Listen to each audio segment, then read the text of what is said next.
It started like any other peaceful afternoon. The sun was shining.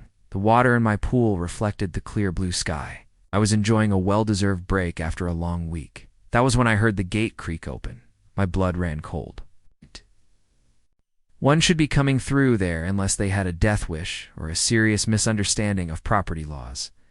And then, like a horror movie villain emerging from the shadows, Karen appeared. She was the self-appointed tyrant of the local HOA. A woman who lived for the thrill of enforcing ridiculous rules. Even on homes that didn't belong to the HOA, clutching a clipboard, she strutted toward my pool like she owned the place. Her mouth already forming the words I knew I didn't want to hear. "Sir, I need to inspect your pool water," she declared, adjusting her sunglasses with an air of authority she absolutely did not possess. I blinked at her. "Excuse me?" She sighed dramatically, as if I was the one being difficult. "There have been complaints. Some of your neighbors are concerned about algae, chlorine levels, basic safety issues." I folded my arms. "I'm not in the HOA. That doesn't mean you're exempt from public safety concerns," she countered. "I need to test it." She took a step closer, and I immediately blocked her path. "No, you're trespassing. Leave." Karen's eyes narrowed. "Fine. If you won't cooperate, I'll have to escalate this." And with that, she stomped off, her heels clacking against the pavement. I should have known that wouldn't be the end of it. Escalating obsession. I underestimated Karen's insanity. What followed was nothing short of harassment. The next day, a stack of HOA guidelines was stuffed into my mailbox, despite the fact that they had zero legal authority over my property. A bright red sticky note was attached. "For your reference. You're not above the rules." I laughed it off until I caught her on my security cameras. At exactly 5:47 a.m., a figure crept into my yard, ladle in hand. She dipped it into my pool, muttering to herself, then scurried away like a raccoon caught in the act. I rewound the footage. It was Karen. She had literally trespassed just to steal my pool water, and then the flyers appeared. "Pool panic," the headline screamed in bold letters. "Unregulated pools pose a health risk to your children. Demand action now." Karen had distributed these ridiculous pamphlets to every mailbox in the neighborhood, warning of the looming crisis that was apparently my pool. Neighbors began whispering. A few even asked if I planned to fix my pool to comply with safety standards. It was war, and I had no choice but to fight back. Trespassing and vandalism. The final straw came when I caught her red-handed, literally, standing in my pool, fully clothed, splashing around like a lunatic. I had installed extra security cameras by this point, expecting something drastic. But I never imagined this. That morning, I woke up to the sound of my pool pump struggling. When I stepped outside, the sight made my jaw drop. Karen was inside my pool, scooping water into a vial, muttering about contamination. "What the hell are you doing?" shouted. She flinched, turning to me with crazed determination. "I had no choice. You won't listen. This pool is a biohazard." I grabbed my phone. "Get out, or I'm calling the cops." She pointed a shaking finger at me. "You can't threaten me. I'm doing what's right." Sirens filled the air. Before I even finished dialing, a neighbor, finally fed up with her antics, had called 911. When the cops arrived, Karen immediately spun a web of lies. "He tried to drown me," she screamed, dripping wet, flailing dramatically. "He threw me in."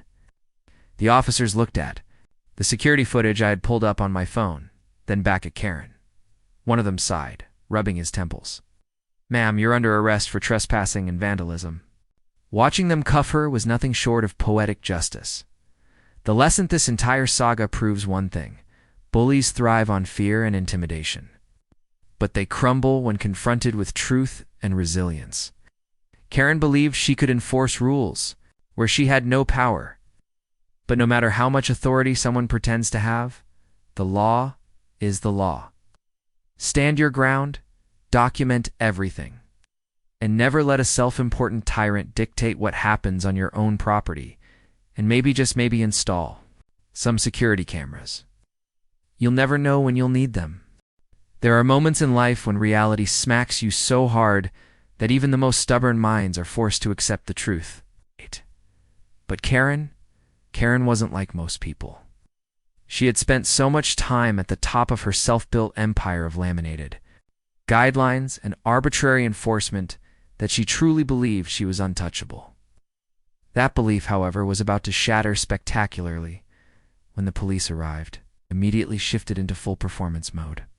Drenched in pool water, mascara running down her face like war paint, she pointed at me and screamed. He tried to drown me with a hose. The sheer absurdity of her accusation left even the officers stunned. One of them looked at the dry, coiled up hose on the ground, then back at Karen, then at me.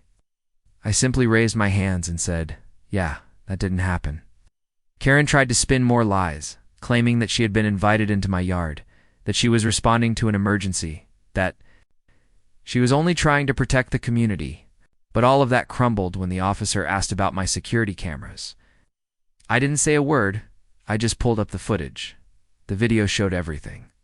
Karen climbing over my fence, stomping across my patio like some kind of clipboard wielding, Godzilla yanking the pump cover off with reckless force. The moment the footage played, the shift in energy was immediate. Her confidence cracked, her hands started shaking, her eyes darting around as if looking for a way out. But there was none. One of the officers turned to her and said in the calmest voice imaginable, "Ma'am, put your hands behind your back." The stunned silence that followed was almost poetic. She stammered, tried to argue, even went for the classic, "This is a misunderstanding" plea. But the cuffs clicked into place, and just like that, Karen was no longer the self-proclaimed queen of the neighborhood. She was just another trespasser, another lawbreaker, being led away in a soaking wet sundress, while the rest of the neighborhood watched as they walked her out of my property. She turned back to glare at me, fury radiating from every pore. "This isn't over. I'll have the HOA deal with you." I crossed my arms and smirked.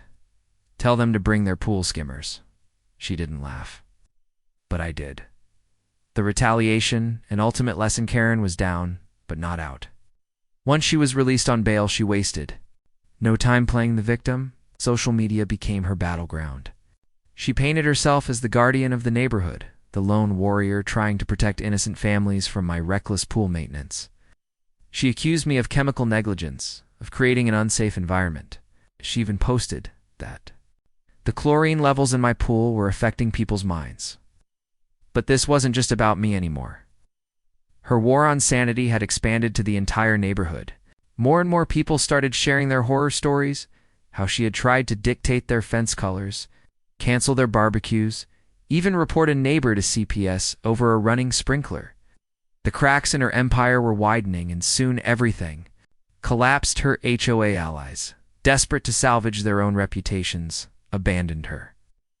Legal action against her, and the board invalidated their overreaching rules, their illegal enforcement, and ultimately, their entire HOA charter. The great reign of Karen was over. So what's the lesson? Some people believe that power, no matter how small, gives them the right to control others. But real power comes from standing firm, from knowing your rights, and from refusing to bow to unjust authority. When faced with a bully, whether they come with a clipboard or a crown, the best response isn't anger, it's patience, strategy, and just the right amount of chlorine, and maybe a security camera or two.